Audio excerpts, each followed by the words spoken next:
బజార్కి వెళ్ళొచ్చినప్పటి నుంచి ఇలా చిందులు దొక్కుతున్నాడు. అసలు ఏమైంది వీడికి? వదినా, అసలు వీడి చేష్టలు చూస్తుంటే మన డుంబుగాడేనా అనిపిస్తోంది.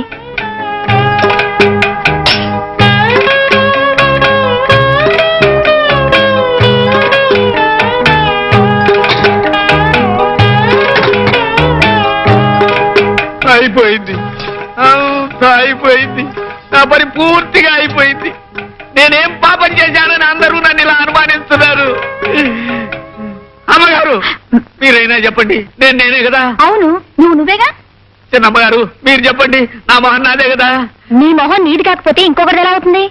నా మొహం నాదైనప్పుడు నేను లేకుండా నా మొహం లాంటి మొహంతో మరోడు ఉండటానికి ఎలా వీలవుతుంది చెప్పండి. డొంబు, నీకేదో గాలి సోకినట్టుంది. కాసిన మిరపకాయలు దిష్టి తీసుకొని ఓ మూల కూర్చోయిపోటికి. అసలు నా పరిస్థితి మీరు అర్థం చేసుకోరేమిటండి? ఈ కత్తి లాంటి కత్తి ఇంకోటి ఉండొచ్చు, ఆ గిన్నె లాంటి గిన్నె ఇంకోటి ఉండొచ్చు, కానీ నా మొహం లాంటి మొహం ఇంకోటి ఉంటుందా చెప్పండి. వదినా, నువ్వు చెప్పినట్టే వీడికేదో అయింది. దుంబు, దిష్టి తీసుకున్న తర్వాత కొంచెం మిరియాల కషాయం, నిమ్మకాయ రసం కూడా తీసుకో, పిచ్చి కుదురుతుంది. రావుదినా. వీళ్ళు చూస్తే ఇలా అంటున్నారు, బజార్లో వాళ్ళు చూస్తే అలా అంటున్నారు. ఏదో జరుగుతుంది, అదేదో నేనే తెలిసేసుకుంటాను. Happy birthday to you boss. ఈ ఏళ్ళు మీరు చల్లగా బ్రతకాలి. బ్రతికే ప్రతి క్షణం ఒక సమస్యగా, ఒక సంఘర్షణగా ఉండే ఈ కాలంలో 1000 ఏళ్ళు ఎందుకు బ్రతకడం కేశవ? మీకోసం కాకపోయినా మీ నీడలో బ్రతికే లక్షలాది పేదవాళ్ల కోసమైనా మీరు 1000 ఏళ్ళు చల్లగా బ్రతకాలి. భోజనాలు కానీ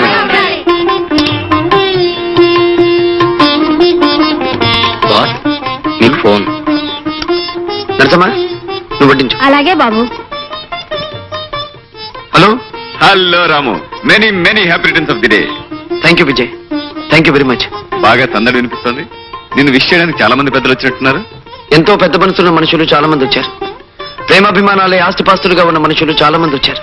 very good, I'm really happy. Once again many many happy returns of the day. Thank you Vijay, thank you very much. మీరు అనుకుంటున్నట్టు స్వప్న ఈ రోజు ఇక్కడికి రావటం లేదు. ఏ, ఎందుకని? మీరు చెప్పిన దానికంటే ఎక్కువ సొమ్మిచ్చి భుజంగరావు ఆమెను తన బంగ్లాకి తీసుకెళ్లిపోయాడు. డియర్ ఫ్రెండ్స్, మందు తప్ప వేరే ఏ ఇతర మజా ఉండలేదని మీరు ఈ మధ్య చింతిస్తున్నారని తెలిసి లక్షలు ఖర్చు పెట్టి ఈ స్వప్నం తీసుకొచ్చాను. ఇది మీ అందరికీ వరుస క్రమంలో రోజుకో స్వప్నం చూపిస్తుంది. ఆ తర్వాత దీనికి ఈస్ట్మన్ కలర్ స్వప్నం నేను చూపిస్తాను. వండర్ఫుల్ భుజంగరావు, ఇలాంటి ముచ్చటైన ఏర్పాట్లు చేస్తావు కనుకనే నీతో బిజినెస్ కైనా పార్టీకైనా మేమంతా పరిగెత్తుకొస్తాం.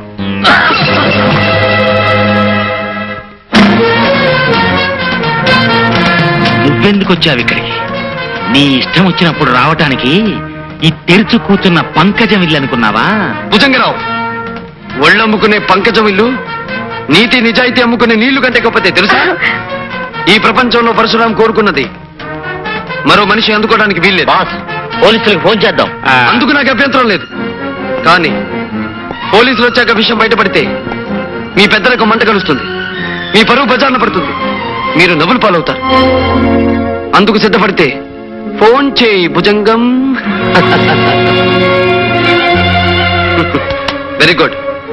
అలా బుద్ధిగా ప్రవర్తిస్తే నీ ఆయుష్ తీరే వరకు బ్రతుకుంటావు, లేదంటే అర్ధాశకుడు అయిపోతావు. గుర్తుంచుకో. చచ్చి, ఇంతకన్నా అవమానం ఇంకే ఉంది. ఈ భుజంగరావుని నమ్ముకుని రావడం మంది పొరపాటు. నిజంగా వాడు భుజంగరావు మొహాన ఫ్యాన్ నీళ్లు తల్లిత పనిచేశాడు. అదంతా పోదాం.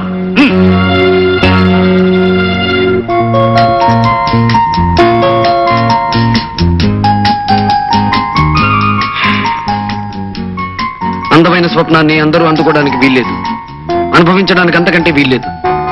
ఈ స్వప్న ఈ పరశురాం సొంతం కనుక నా కళ్ళల్లోనే కరిగిపోతూ ఉండాలి. చట్టం, న్యాయం, అబద్ధాన్ని నమ్మి నాకు అన్యాయంగా శిక్ష విధిస్తే అందుకు కారకుడివి నువ్వే అవుతావు.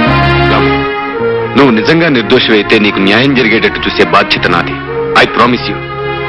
ఓకే, నేనిప్పుడు నీతో వచ్చేది చట్టానికి కట్టుబడి కాదు,